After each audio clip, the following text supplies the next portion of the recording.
Welcome to our Working Well with Those Living with Dementia. We've got some great speakers here today, and we hope you find this session informative. Bill Hadfield's here with us from Bentley Volunteer Service, and will share how they helped their drivers feel more confident when carrying passengers who are living with dementia. Rebecca, forgive me if I don't say it wrong, Kelly from Alzheimer's Society to tell us about the North Wales Memory Support Pathway, and Sonia Foley, who very kindly stepped in, and Sonia is the Programme Manager at the Aneurin Bevan University Health Board, and she's going to share what goes on in their region with us. So if I can just go through a little bit of housekeeping, if you can all please mute your microphones, and would be really grateful if you wouldn't mind introducing yourselves in the chat. My lovely colleagues here will monitor the chat, and if you've got some questions or want to share some experiences and let us know what you'd like to see included in the training, we'll have some time at the end of the session for questions and comments. In the session, you'll get some peer-to-peer support, insight from professionals, and a place where you can share your concerns or experiences as much as anything, because I'm sure lots of you have got things that you'd like to share or maybe ask questions about. And these experiences can be positive or negative, and they will be part of something that leads us to providing the support that enables you and all the operators to deliver the best experience for all. It's a step forward to help you carry your passengers for longer, because hopefully with the additional support and knowledge, it'll allow you to be able to continue taking these passengers where they need to be. Slide 2, please, Michelle.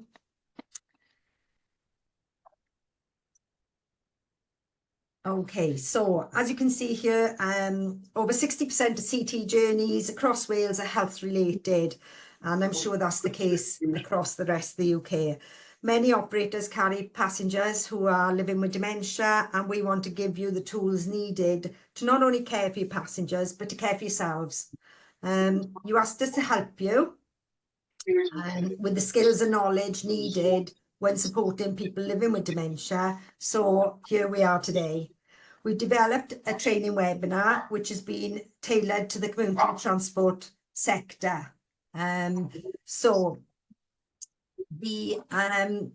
talked to us about concerns and challenges around transporting those living with dementia, and these are just a few of the comments we've heard from operators.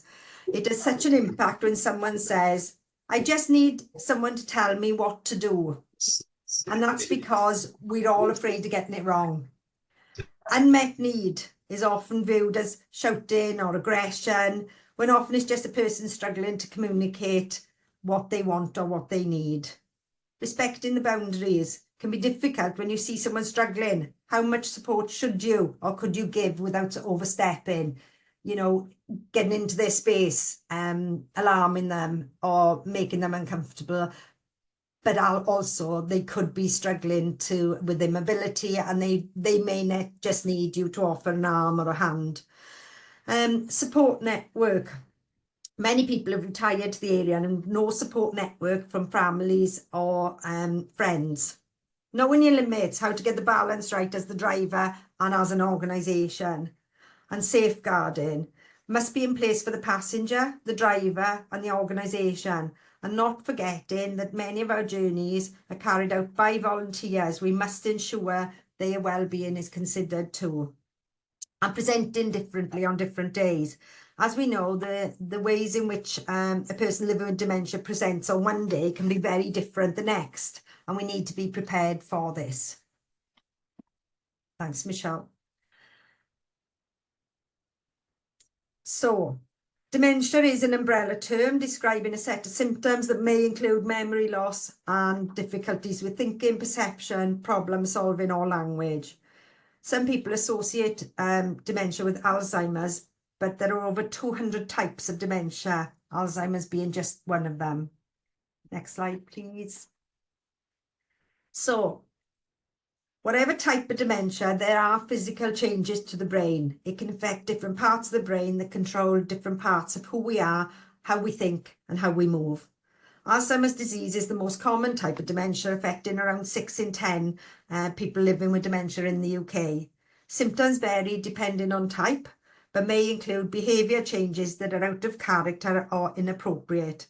Examples are swearing, sexual references, mean words, emotional responses, and difficulty making decisions or problem solving. Slide 6, please, Michelle. So these are just a few facts and figures really that we've pulled together from information we've been able to gather. So, you know, there's a considerable amount of people living with dementia across Wales. They're talking about at the moment around 45,000, but it is increasing daily. Said to be the 21st century biggest killer, and I think it affects everything, as it says here, about everything that makes us human, and it affects the whole family, it affects friends, it affects everybody. It just doesn't affect the person living with dementia. It has a whole host of issues for so many people. If we can move on, please, Michelle. So thinking about the senses, so hearing, speak clearly and use positive expression. When you touch, be mindful. They can be sensitive to touch, and that can be in a positive or negative way. Vision, they may not see you approach. My understanding is that the peripheral vision reduces, so they may not see you coming in from the side, so always approach from in front. They could miss steps or curbs. They may not recognise you or could see you as a threat. Smell, they could associate a particular smell negatively. Something like toast, which we may love, could make them concerned there's a fire. They may no longer be aware of their personal hygiene. Personal perception, depth of things. Dark floors can be perceived as a hole in the ground. Shiny floors may be look like ice or water, and they could be concerned they may slip or fall. Slide 8, please, Michelle. So words matter, and they really do. We need to consider how terminology makes people feel and how it can impact on how a person is viewed. So here, you know, dementia sufferer was a word or term that used to get used, but we now use things like person living with dementia. Wandering, oh, they're off wandering again. They're not, because to them they are walking and they are going somewhere, and they are therefore walking with purpose. A friend of mine used to go every day down to the holly tree, down the old road as we called it, and he would come out of the house and he'd have his coat on and he'd march off, and about an hour later he'd march back, you know, but he'd had his purpose. He'd fulfilled what he'd want to do that day. Aggressive, we used to say that, but it's not. It's an expression of unmet need, and we really must consider the way we use the words. So I hope my little introduction has been a taster of what to expect. So I'd like to hand you over, if I may, to Bill, if you're ready, Bill. And thank you for joining us.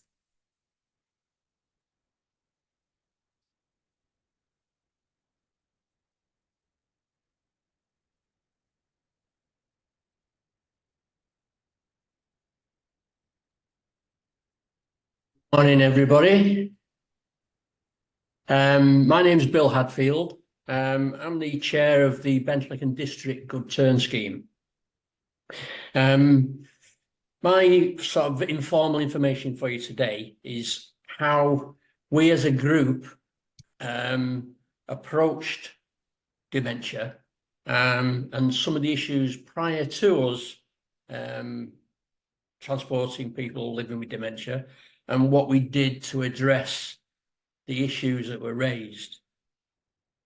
As I say, I joined the Good Turn Scheme in 2010, mainly as a driver to sort of mix with the community, because I'd just moved to Anglesey. By 2013, I was voted in as the chair of the group because the two guys that ran it before were reaching a ripe age and wanted to retire. But through those few years, we used to get quite a lot of referrals, and they were always discussed at our monthly meetings. And some of them were related to people living with dementia, but a lot of our volunteers had preconceptions of what dementia was, and various other things. And every time we got a referral request, it was put to the volunteers, and they always voted no because of the preconceptions. So we decided in 2016 to do an education, if you like, and to quell some of the fears of our volunteers. And hopefully after that, we would put it back to a vote. So in 2016, we contacted Alzheimer's Society, the Memory Clinic Ysbyty Gwynedd, and Dementia Friends. And we arranged a series of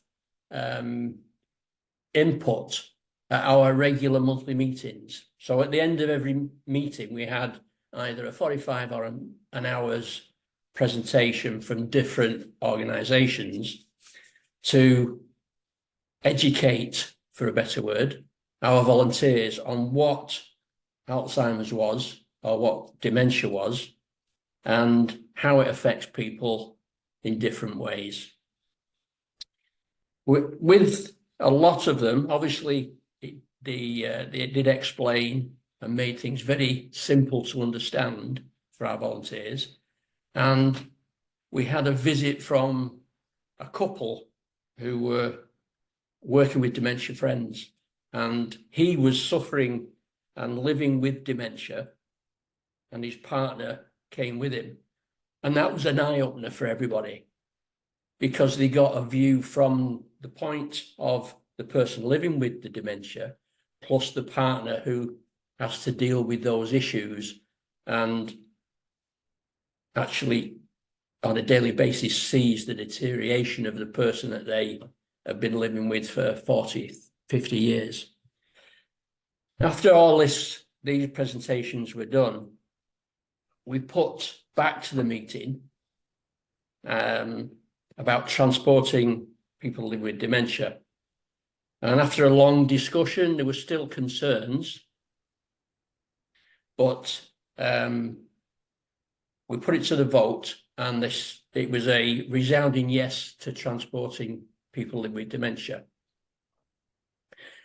Obviously, with the concerns that some of our volunteers had, we had to introduce also that the person that is living with dementia always has a chaperone. I know that's not always possible, but to combat that, we had volunteers who would offer to act as chaperone. So we prepared a list of individuals that would act as chaperone to assist these people when we were transporting. Obviously, we had to also put together procedures and guidance for drivers. These were put together and issued to all volunteers, whether they were drivers or not. And we've just reissued it recently, reviewed it and reissued it, because we've received a number of volunteer drivers over the last 12 months. To the current day, we probably can identify at the moment 8 to 10 individuals that we are transporting on a regular basis. Some are not with partners, they live alone, and we have to deal with the individual and probably a family member, because what we found was that because of the dementia, when they're living alone, they'd get mixed up with dates for appointments. As has already been explained, they tend to accept people who they see all the time, It's difficult sometimes when you're transporting to send a different driver. On occasion we have to, but if we can, we try to send the same driver because it's more comfortable for the individual, and the driver understands the situation with that particular individual. We still receive and deal with issues concerning clients. We always have the family's contact details. And as I said, we deal with the family a lot of the time for appointments, so that, again, the individual doesn't have to worry about remembering dates. If we have an issue, we contact a family member and we discuss the problems that we're experiencing to make them aware that there are ongoing issues with their family member. We also have introduced a raise concern process. So if any driver is transporting an individual who hasn't been identified yet as living with dementia, they all understand now some of the signs, and they can report that, raise the concern, and a member of the committee or an assessor will just go around and do a check on that individual and make sure that our services are still available for them and that they are still comfortable and able to use us without any problems. Up to the present day, usually partners or family have removed individuals themselves. We haven't had to. As we all know, as the disease progresses, there will be a time when we as an organisation cannot be involved in transporting that individual. It's very rare we've come to that, but the family usually see it well before us, and they're either moved to closer to home, which is usually outside of Wales, or they moved into a healthcare provider. So every new client, whether living with dementia or not, is assessed before being allowed to use the scheme and the services we offer. The client assessor determines what the proposed client's dementia is beyond our assistance. Then unfortunately we have to refuse, but that is in consultation with the family normally. That's all for me, so I think the question's going to be left till the end. Thank you, Is that Bill. okay? Yeah, thank you so much, Bill. Honestly, there's a whole community effort going on there to make sure people maintain their independence and can travel safely. And what's more remarkable is that the scheme at Bentley is completely volunteer-led, which just amazes me every day. I really like the bit about the chaperone volunteers, because not everybody has a network around them of support, or families live far away. So to know that somebody can travel with them must be such a huge relief for families who are further away than they want to be. So thank you, Bill, for your input. Yeah, we'll take questions after if anybody's got anything to add. And I'll pass on to Rebecca, please, if that's all right, from the Memory Support Pathway, which is a unique service to North Wales. I met Rebecca, back in the summer, and it was just the joined up approach of helping people living with dementia to get the best support that they could possibly receive. So over to you, Rebecca, if you're there, please. Thank you. Yes, thank you very much. And first of all, I apologise for my voice, and if I cough, I've been having the most awful cough for the past week, so hopefully it will hold out for the presentation. Would you be able to share the presentation with audio, please? Because there's some couple of video clips. I've looked and I can't do it, so I don't have access. I've Yeah, just and you're asking me, Rebecca. Gosh, here we go. Well, there's a couple of videos in there as well, so you just need to share, and then there's a little bit to say with audio, please. Okay, bear with me a minute. Or if you give me permission, I could share, either or. If I make you co-host, Rebecca, and then you Yes. should have the same. Thank you, Gemma. Yeah, thank you. I did check. There we go. Oh, hang on, I'll just press my button and ended the whole meeting. Just bear with me for a second. I'm not really used to doing this on Zoom. It's normally Teams, actually. So can you see a presentation, hopefully? Yes, that's come up nice. Yes, we can. Yeah. Thanks, Rebecca. Yeah, Yeah. brilliant. Okay, that's great. So just bear with me for 1 second because it's gone from my screen. For a second, normally I get another screen. There we go. Oh, have you still got the presentation? Yeah. Yeah. Okay, that's brilliant. So thank you very much for your kind invite to the memory support pathway presentation here. No, hang on, it's all gone. There we go. So what I'm going to do today is talk to you about the North Wales Memory Support Pathway and how it supports people living in North Wales. The Memory Support Pathway is commissioned by the local authorities, the Regional Partnership Board and the Health Board. And there's 4 organisations working together. There's the Alzheimer's Society, and that's who I'm employed by. There's New KISS, Carers Outreach and Carers Trust North Wales. So hopefully you, in North Wales, you would have heard of these organisations. New KISS mainly cover actually North East Wales, Carers Outreach cover North West Wales. And then Alzheimer's Society and Carers Trust are the whole of North Wales. So hopefully you've heard of us. So hopefully that's gone onto screen 2 there for you. That's changed, hopefully. So we work together and seamlessly really to support people who are living with dementia, who are worried about their memory or their carers, relatives and loved ones. So just to highlight, we don't need a dementia diagnosis. We are able to support people whilst they're waiting for their diagnosis or if they're worried about their memory. And also to highlight, because obviously, listening to your gentleman just earlier, we could support carers and we could support carers who are living independently from the person that they're caring for as well. So as a community transport person, you may come across a carer who's worried about their loved ones. We can support that person. So please do refer that person to us. So this is a sort of a little graphic really of the North Wales Memory Support Pathway. And what I'm going to do, I was going to talk to you about each little element of the Memory Support Pathway and how it works together.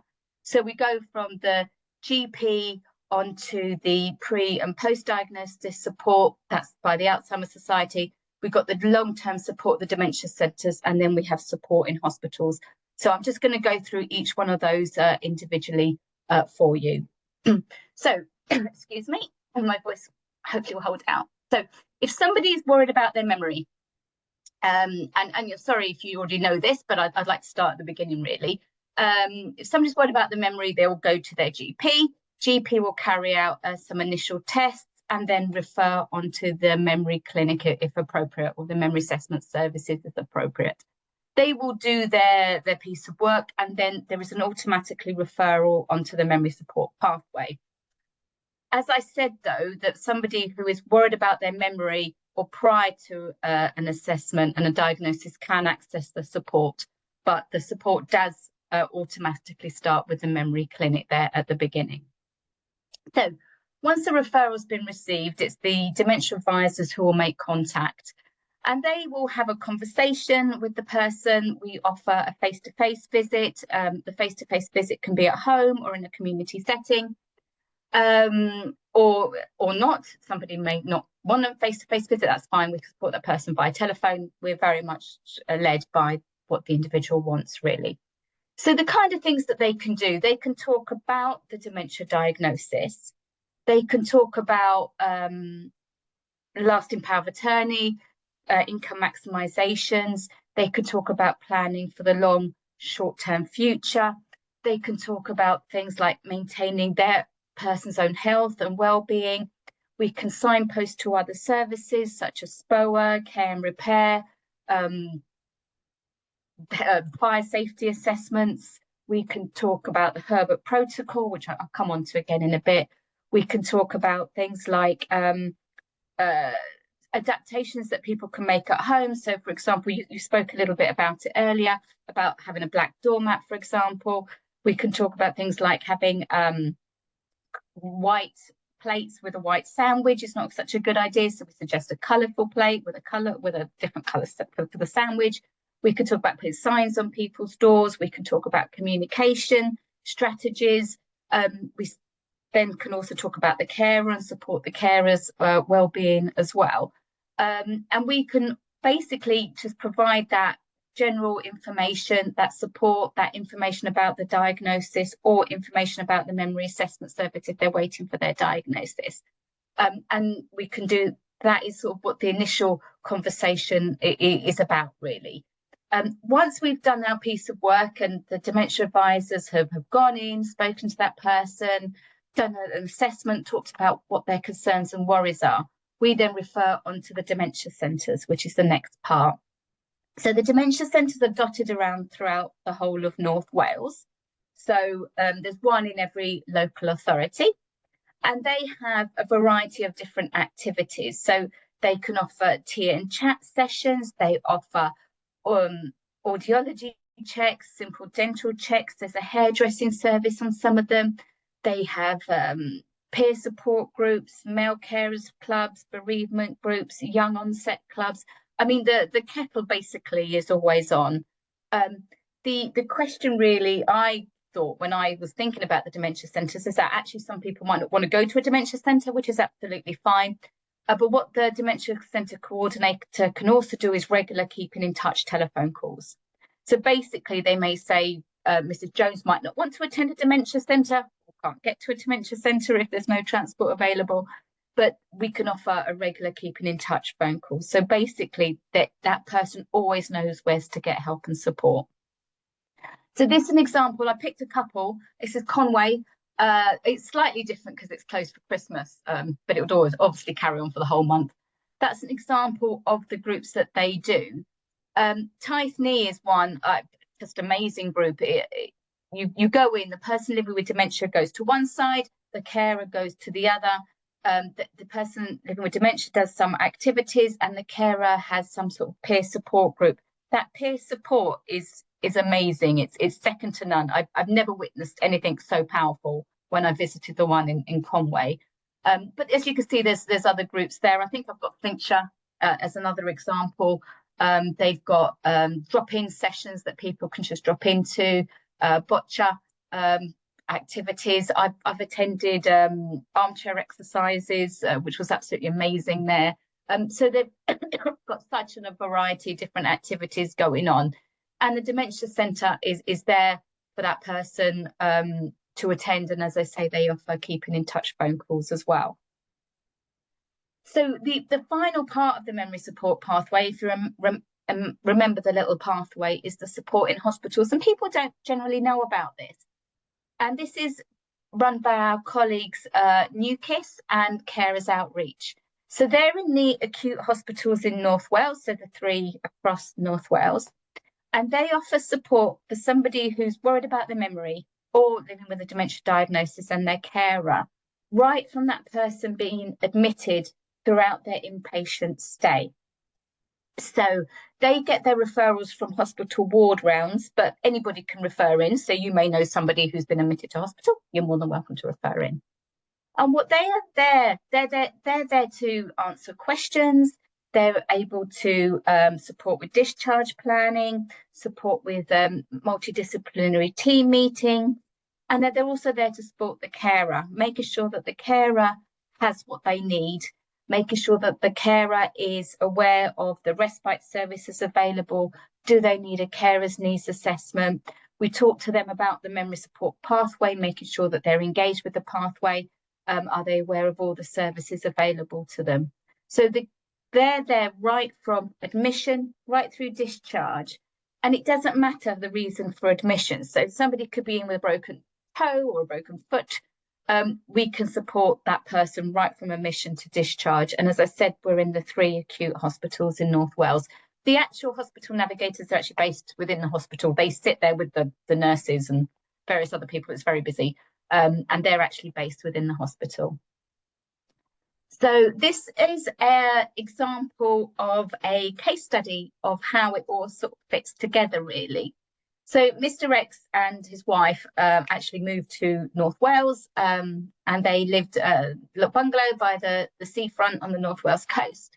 And Mr. X was worried about his memory. So he speaks to his GP, and he was referred onto the memory clinic, and he obtained a diagnosis of dementia. So the next stage was a dementia advisor going to visit him and his wife. And the dementia advisor took a home visit.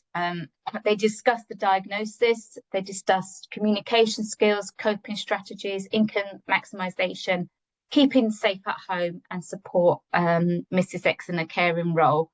It's very interesting. I'm just sort of going on a tangent here, but I've visited dementia advisors doing their work, and the communication skills is really key. I was with a colleague and the couple were bickering.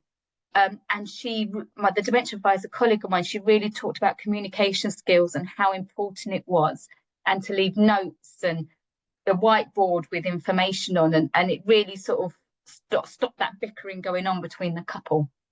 And you can see sort of the shoulder lifting moments, or shoulder lowering moments, really lowing, about how after that visit, you can see the relief really from the dementia advisors going to visit. So after they've gone in, they've done their piece of work, Mr. and Mrs. X received a call from the Dementia Centre coordinator, and they were invited to attend their local dementia centre. They attend regularly and have made lifelong friends. Their confidence has increased and are less isolated and feeling much healthier and feeling a lot active. And in fact, I visited a dementia centre the other day, and I met a carer, and she said, "Oh, I've made lifelong friends. I've gone on holiday with them." So it really is a community at the dementia centre. Mr. X had a fall, and he was admitted into hospital, and that was a concern for both of them, really. And what they found was a relief was that Mr. X was able to speak to somebody, was able to have his questions answered, and they talked about support to remain him independent at home. He was then discharged. Mrs. X then went for a carer's assessment to help her with her caring role. And Mr. X said now he doesn't feel so fearful about his future. He feels reassured that him and his wife can access further support and information should they need to. So you can see how it all sort of fits together there in this one case study of Mr. and Mrs. X. So what I'd like to do now, hoping this is going to work, so fingers crossed it will, is play a video. I've got two videos here. The first one is of David. This one will be in English with Welsh subtitles. And the next one is of Doris, and Doris will be in Welsh with English subtitles. And I met Doris and David at the Dementia Centre in Denbigh.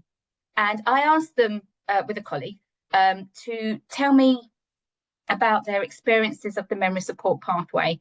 So this isn't the most polished of all videos, admittedly. It was me with an iPad, but it's very unrehearsed videos, and it's really speaking from the heart. So it starts off with some tinkly music, so hopefully you can hear it if I can press play.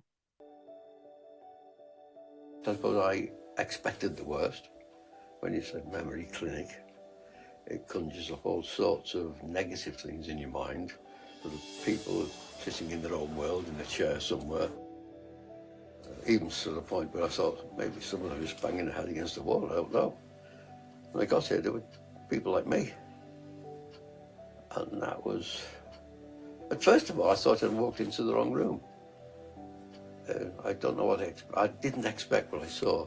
I saw normality, not a load of people in their own world, so to speak, which is, quite honestly, I partly expected that.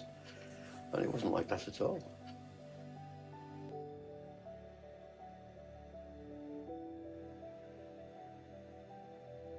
I think it was one the doctor might have mentioned, because Noel was always saying, "Look, I've told you once." And it was becoming rather annoying. I know she couldn't help it, because I think she was getting as frustrated as I was. So when we went to the doctor and had a chat, and he said, "Yeah, it's probably early stage dementia."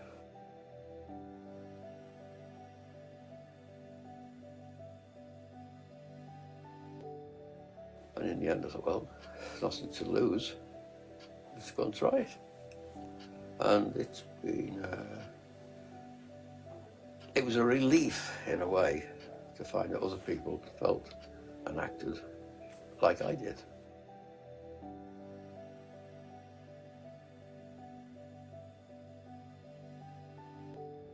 Don't hesitate. You know, the door goes both ways. You've nothing to lose by coming in.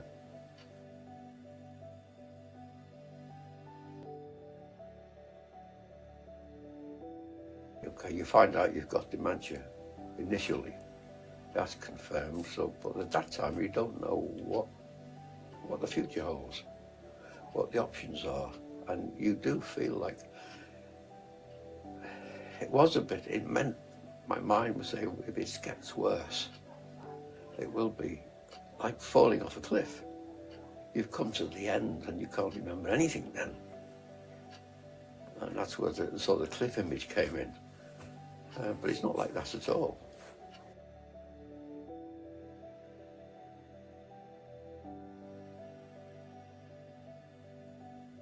Let's start at the worst case. Life without it is a frustration. Not just for me, it's for people around me.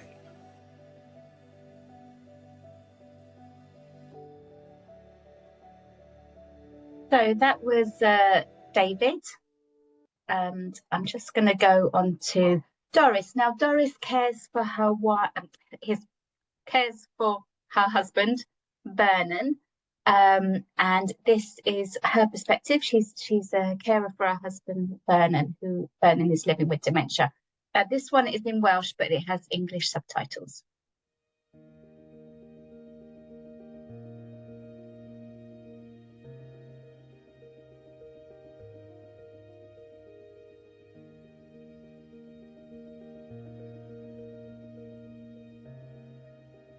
Oedden ni wedi bod i'r doctor gynta, efo fo nath rhoi ni yn touch efo'r memory clinic. Ie, do, nhw cychwynodd y pethau, dwi'n meddwl, dwi'n cofio'n iawn. Dwi'n siŵr cweit sut dothon ni mlaen a fan hyn, oedden ni'n nabod Iona ar yr amser, ac hi oedd yn deud bod nhw'n cychwyn efo'r fan hyn ar Bnawn Dy Mercher. O'n i'n falch iawn o hynna, dyna sut nes ni cychwyn, dwi'n meddwl, yn di fewn i pethau.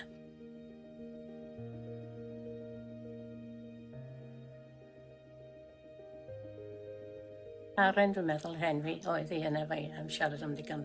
Do, oedd hi'n help iawn a deud yr hanes, ie.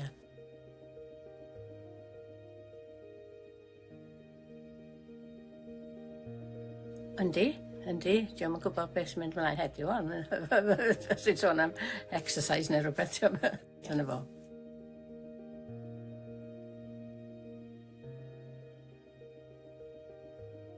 Dwi'n clywed stori ofnadwy o pobl, rei pobl yn dioddau'n ofnadwy yn de, ond dyn ni'n oce, dwi'n cael lot o help adre hefyd, so mae hwnna'n... A dyn ni yn trio dod i bethau sydd ymlaen, supportio.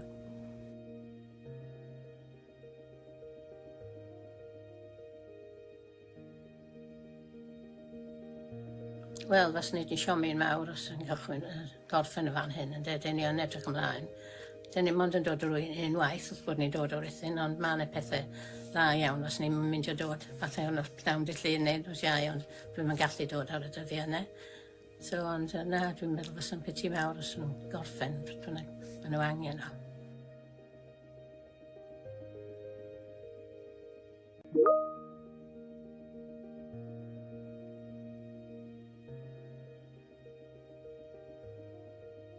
Na, wrth lwc, dio ddim wedi bod.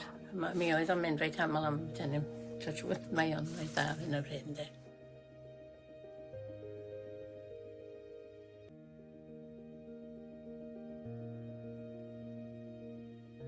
Yndyn, maen nhw'n bobl dda iawn i siarad efo nhw, maen nhw'n sgwrsio'n dda.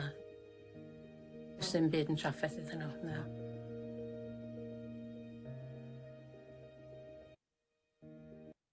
Oh, I was played it twice.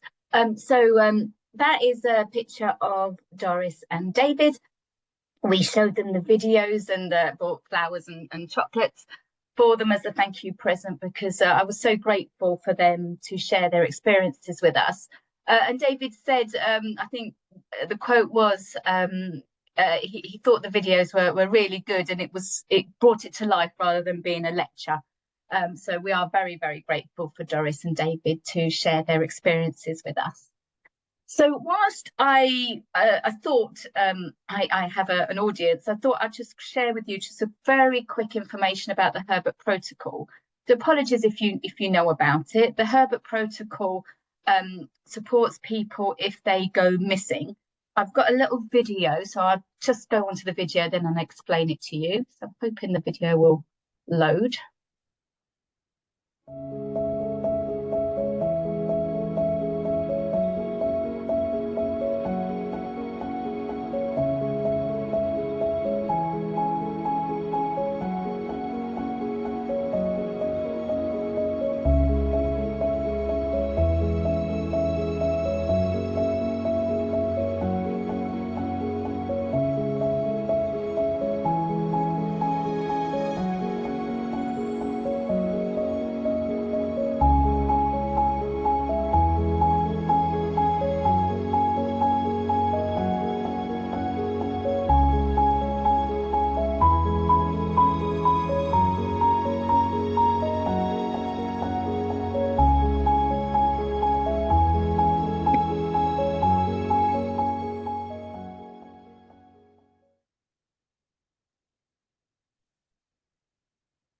Oh, and let me go into the next slide.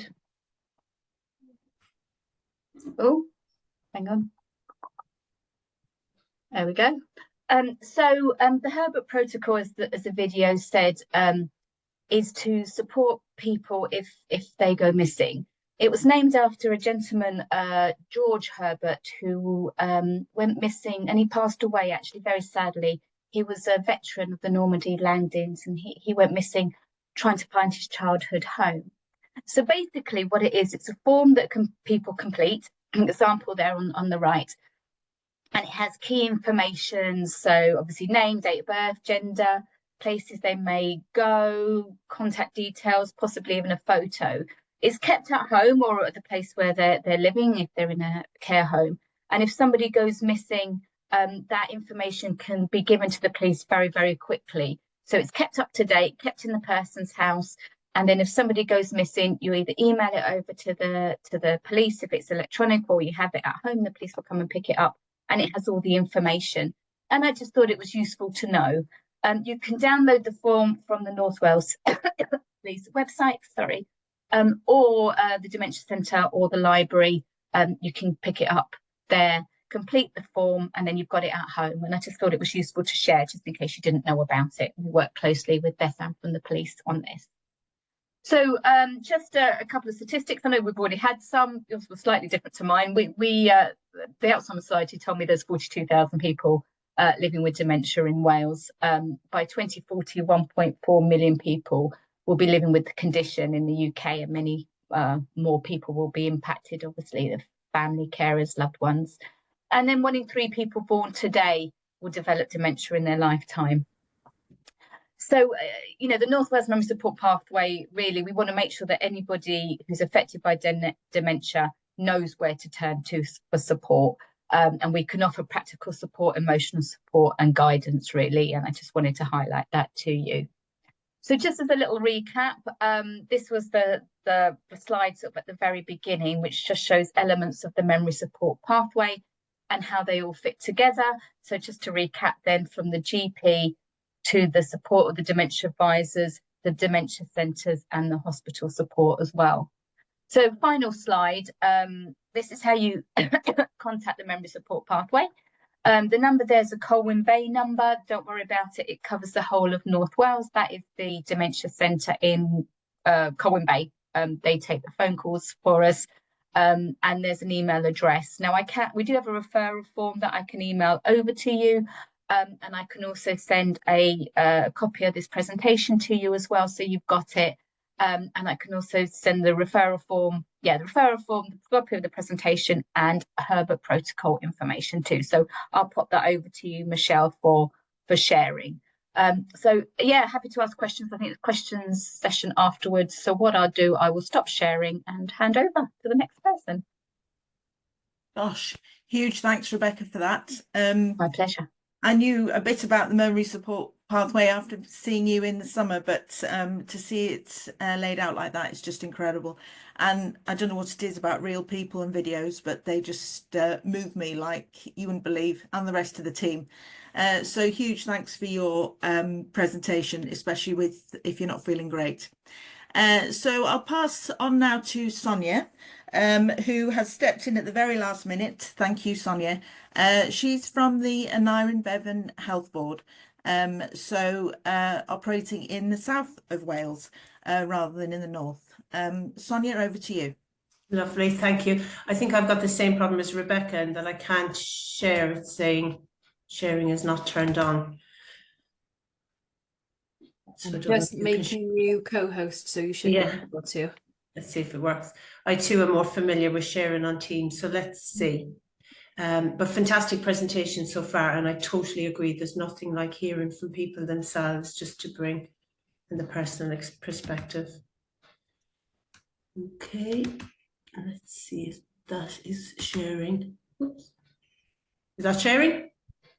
It's on its way onto the screen, I believe. Yeah, it's there. Thank you, Sonia.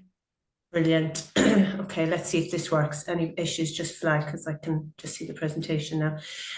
Yes, so my name is Sonia Foley.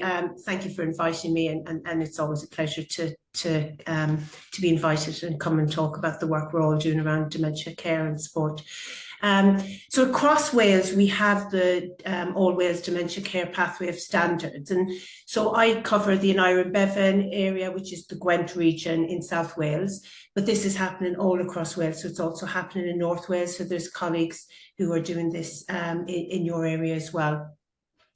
And the dementia standards came about because lots of people came together. So people living with dementia, their families, people working in various disciplines all came together and thought, what do we need to do to improve dementia care and support, recognising that there was improvement needed. So they had lots of people came together, about kind of 1,800 people, carers, partners, everyone, and they all looked and they came up with around 100 standards. And of those 100 standards, we're currently working on 20 of those standards, and it covers everything from diagnosis right through to end of life. And I'll touch on some of the work we're doing in our area, which will be very similar across Wales. It's just people might have different ways of doing it, but the themes are very similar. So the 20 standards that we're currently working on cover, is that not going to move now? Yeah.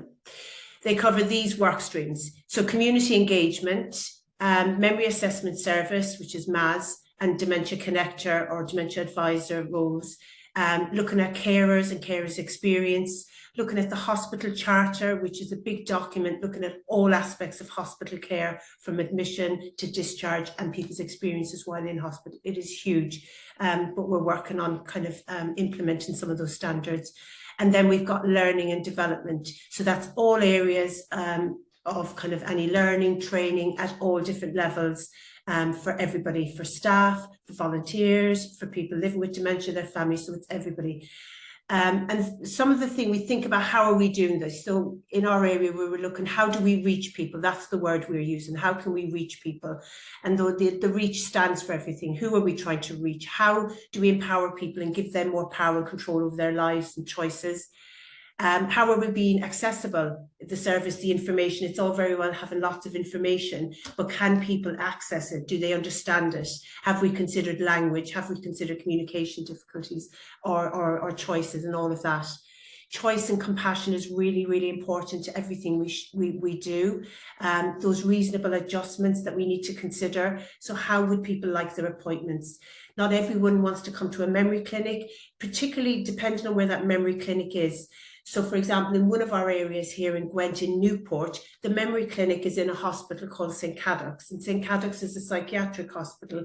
And many, many years ago, psychiatry worked very differently, and people's knowledge and experience and understanding of that is quite negative in terms of what they've seen. And some of the language used to describe that hospital is very negative. And for some people, going to that hospital is a barrier in itself. Holistic, so considering all the people involved, the big picture, so not just focusing on one thing. So that's very important. Then we talk about having the eyes on it, and the eyes are we being inclusive, that cultural awareness, that language, that diversity. We're all very, very different, and making sure that we are inclusive, making sure that we're individual, that person-centred. So what works for one person may not work for somebody else. But again, it's about that individual and what they're experiencing, how they need it. And in terms of evidence and data, which is a big part of this work, we're not seeking to just count for the sake of it or collect data for the sake of it. It's really important that we consider the impact. What impact are we having on people's lives, and the difference? Well, how are we making a difference? What is that difference? And I'll talk a little bit more now in a minute about how we're trying to do that. So in terms of some of the work we've done around community engagement, we're really working, and it was really fantastic to see your presentations around dementia and what dementia is and what it isn't, and challenging that stigma, you know, dementia sufferer, thinking about language, also bringing it back again to thinking about diseases. It's caused by diseases of the brain. Because for many people, the language used, there's a lot of focus on memory loss. A lot of people think it's just part of old age, and it isn't. It's not a normal part of aging. And that's one of the key messages in the Dementia Friends. You know, we know that the biggest risk, well, not the biggest risk, but one of the, you know, quite significant risks is aging.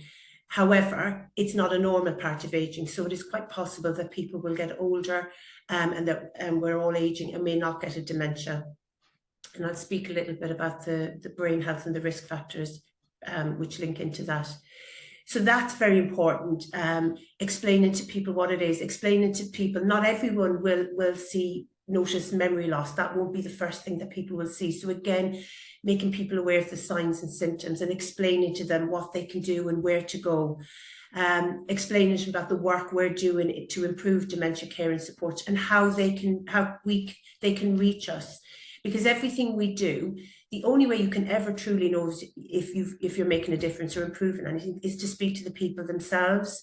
And so we're constantly reaching back, because, you know, I could speak to a clinician, I could speak to a social worker, I could speak to lots of different people, and they will have their perspective.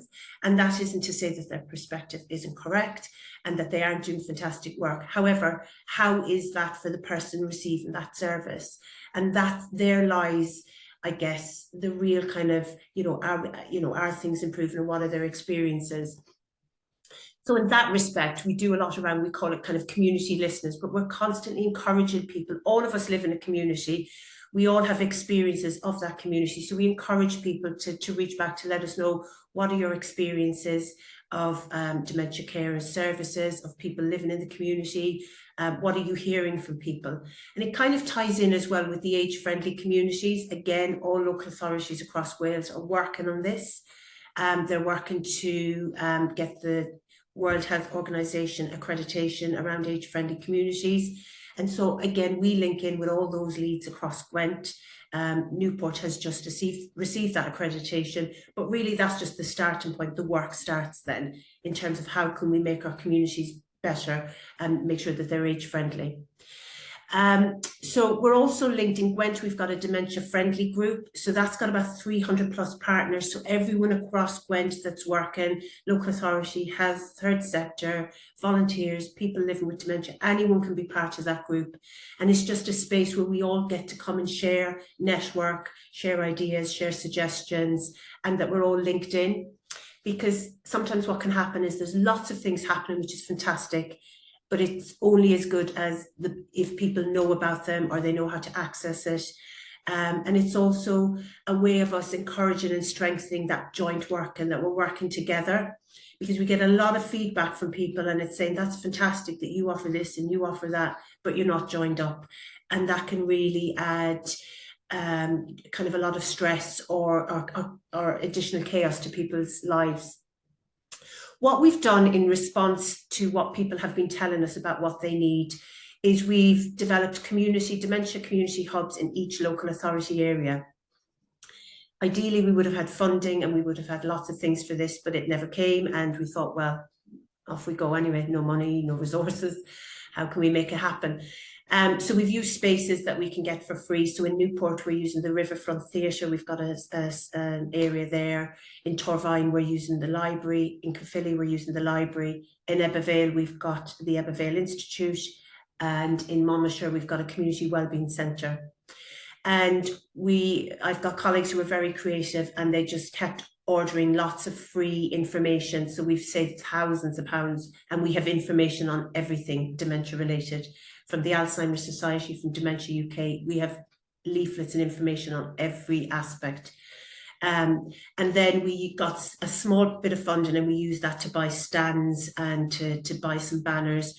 So we've set these up now, just completed setting them up, and we're using ourselves and partners to help staff them, to have people there. The plan is that ideally we would have people available there from 11 till 3, 5 days a week, so that if people wanted to drop in, there's someone there that they could speak to if they've got a question, if they've got a query. If someone isn't there, then they can access the leaflets and help themselves to the information. All of that information, those leaflets, have been painstakingly counted, so we can see what people are taking and what information people are using, or what's. The hubs then have data collection and an information box where people can give suggestions, ideas. So we're looking at lots of ways, again, to get feedback, to get ideas, but it's supporting us in terms of engagement and reaching people. So because we see lots of people who are very, very confused about what their diagnosis is and isn't. And I'll come on to that in Maz. So there'll be a lot of information and data coming out of those hubs. And then I think it's one day every month we're going to work to have all partners there in the same day, to again have that mixture of different agencies working together, and similar to your kind of dementia centres, which I love, to see if we can get other people to come in and do those checks around audiology, and bring all of that into the community.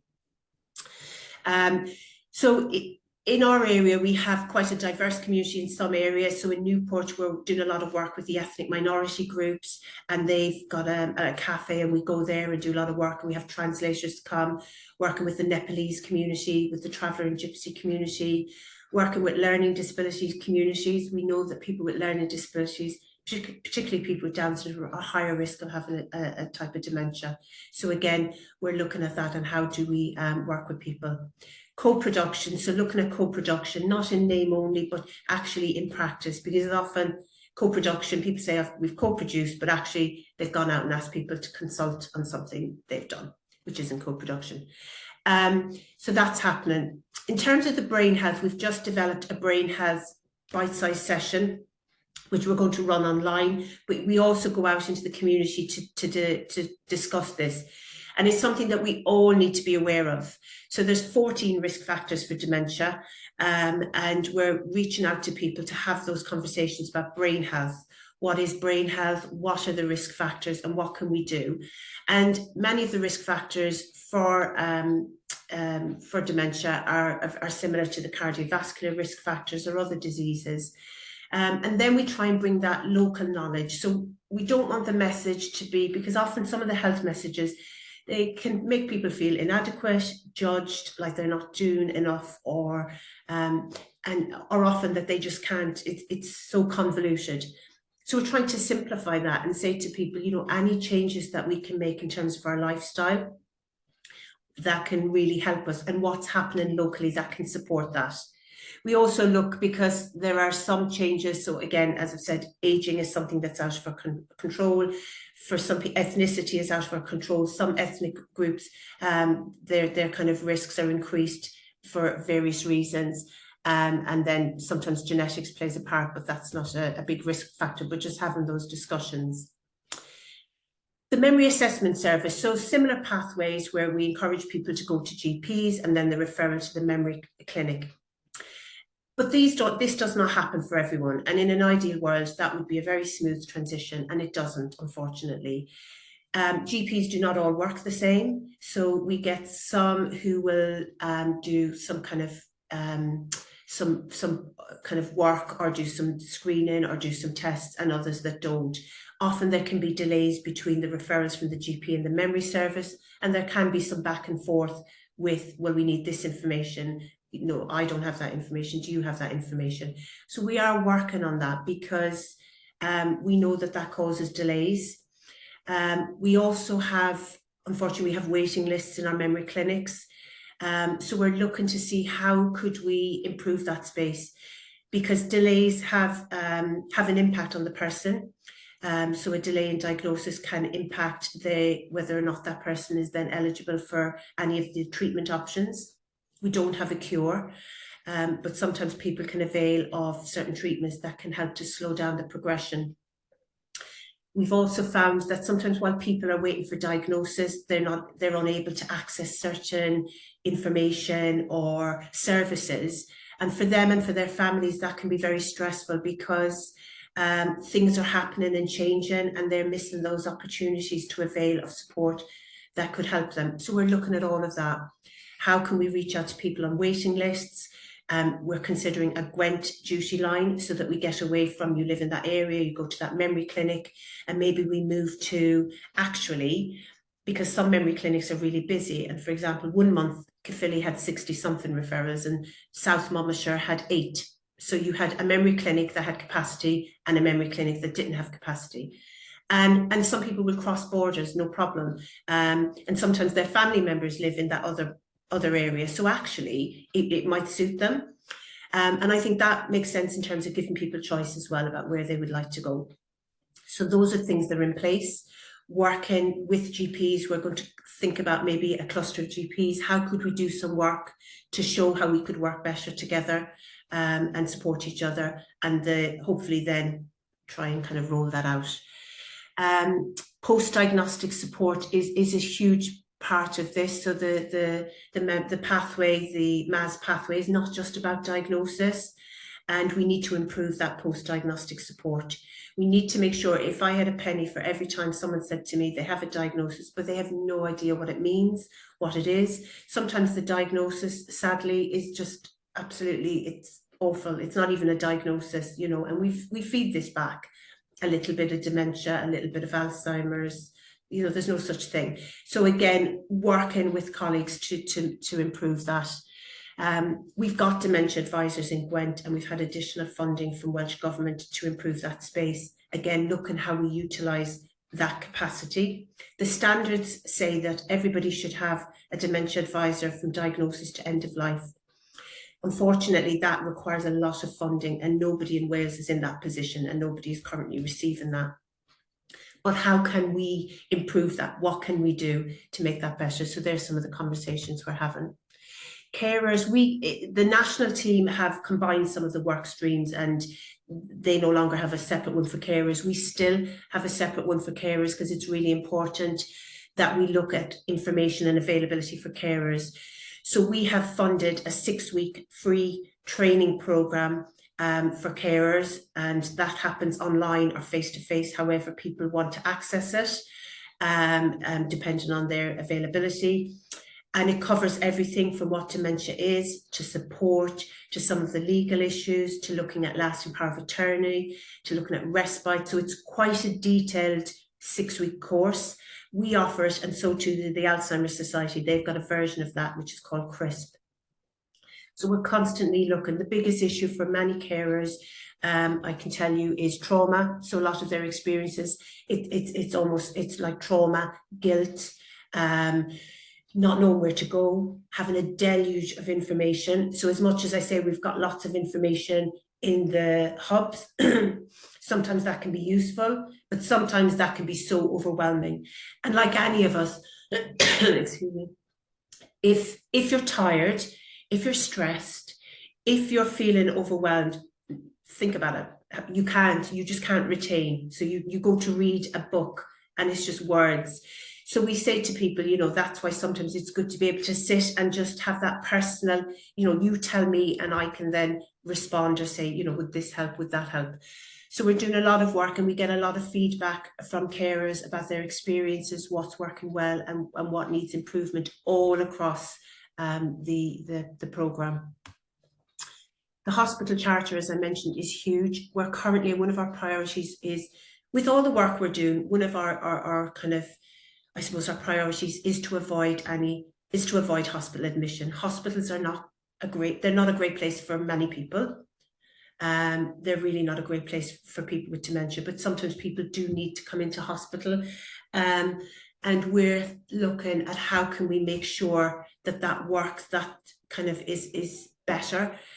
because all too often when people with dementia, living with dementia, come into our hospital space, there is an increase in deterioration and progression of the disease, and it has an impact on their discharge. So if they were living at home, some of their experiences, or the lack of support, or maybe not having any stimulation, or not knowing, not moving enough, so the skills they had are lost, and it has an impact then on their discharge, whether it's going back home, or if they were, for example, in a care setting. Sometimes that care setting is like, we can no longer provide that care because their skills or their abilities have been greatly reduced, and deconditioning and all of that. We also know that often people living with dementia come through A&E and the Welsh Ambulance Service. Again, that's not great, and we're trying to improve that. A&E is very noisy, it's very confusing, it's very, very busy. So we're working with A&E and Welsh Ambulance. How can we improve that if that's how people are coming in, or they need to use those services? How can we make it better and improve that experience? Ambulances, as we all know, were meant to transport people from A to B, and we all know across Wales and across everywhere, they're now being used for long periods of time for people to wait, and they're not comfortable, and people then become deconditioned and develop sores waiting for long 14+ hours in an ambulance space. Then trying to get food and nutrition and hydration is everything for people with dementia. It has a huge impact on their well-being and on the progression of the disease. And they're obviously then trying to figure out how to get food and drink to them, and all of these things that happen. So we're working on that. We're working on future care planning, making people aware of future care planning, what it is, and again, how they can complete it and think about what's important to them, and choices, and some decisions, some health and medical decisions and choices, and those conversations, which can be difficult, but again, giving people that power. Also with that, some of the other biography, I can't say it, you know what I mean, biography tools, biographical, that's it, yes. This is me. So there are variations, but we've got This Is Me, again, encouraging people to think about then, who people are. And then working with everybody, whether it's clinicians, volunteers, all of us. The first question any of us should ask is, who is the person in front of me? If only everyone would do that, if only everyone would say, who is this person in front of me? Everything would flow, because they have a name, why are they here? What is their communication? What is their language skills? Who's important to this person? And then everything would flow. So we wouldn't have, as unfortunately we do, where people are moved from one hospital to another and the carer 5+ hours trying to find people. Because if that question, who is this person, not patient, if we just focused on people, then you would then think, who's important to them, and who do I need to reach out to and include in this conversation? So we're doing that work. John's campaign is something we've signed up to in an Iron Bevan. So that is looking at making sure that everybody that's important to that person, carers and family, that they can visit. There aren't those visiting restrictions, because we know those people are very important to the person's care, and they can provide information or what's important, so they can be a part of that. Discharge is a huge area. Lots of things do not go according to plan in this respect. And we pick up lots of difficulties, so we're trying to improve that discharge discussion. What does the person need? What does the family need? So we can avoid that readmission and that crisis intervention situation. So very much, again, we're linking to the National Order for Dementia, and making sure that we look at that meaningful engagement in hospitals and lots of different settings. We're doing a lot of work around that, working with activity coordinators, in providing training, and just making people aware of the importance of activities and the impact they can have. They can make a big difference to people. They can have an impact in reducing falls. They can have an impact in somebody's well-being, and encouraging them to sleep. Because sometimes what happens is people have had no stimulation, then they're awake through the night, and that's when we see an increase in falls, either in care settings, in hospitals, or even in their homes. So lots of work going on there around prevention and improvement. Learning and development, we have been very fortunate. They've got a fantastic bespoke training package in Swansea. We're going to use that. And that has videos with people living with dementia with their permission. Somebody videoed, so you see people living in their home with dementia from their perspective, and it's a husband and wife, and we'd be running that. And if there's anything that we're doing that you wanted to attend, you're more than welcome. So if you want the bite-sized training sessions that we run and you want to attend, you can absolutely do that. If you want us to come back and you want to see the bespoke Dementia Plus Aware, it's like Dementia Friends, but we've added a lot more, so it's kind of that plus with lots more information. We're more than happy for you to attend or to use any of that work we're doing. As with all the work streams, we're always looking at membership. As with everything we do, you know, it's trying to get people involved. We can't do this work with just a few people. This absolutely has to be everybody involved from all different sectors and people with lived experience. So this isn't just about health or local authority, or, you know, it's got to be. And we kind of have a rule, if you're in a meeting and you just see people from the one sector at that meeting, you know, you're probably on the wrong foot there, and then, you know, you need to look around and think, who have we here, who's part of this group, and everyone needs to be involved. So it's not just about one person taking minutes and then saying, right, here's the action log, and nobody reads. It's about how are we making that difference? As I've said, this is not about ticking a box. The standards are about embedding. So that's the word they use, implementing. How can we demonstrate that we've implemented and embedded them? And that's a big difference, isn't it? Because, you know, we could all say, yes, we've done that, but how can we evidence that they've been embedded? So that's a kind of a whistle-stop tour in terms of the work we're doing to improve dementia care and support, and the standards here in Gwent. And as I said, it's very similar, but there'll be other things you're doing as well in North Wales and across the region. So lovely, Diolch yn fawr, thank you so much. Massive thanks, Sonia, for that. Really useful information in there, I think, for all of us. And I just heard you at the end where none of us can do our work alone. The more joined up we are, the better the population is as a whole, I think. So really useful presentation, great information, which I'm sure a lot of us will take back with us, and you might get an influx of queries. So thanks for your time this morning.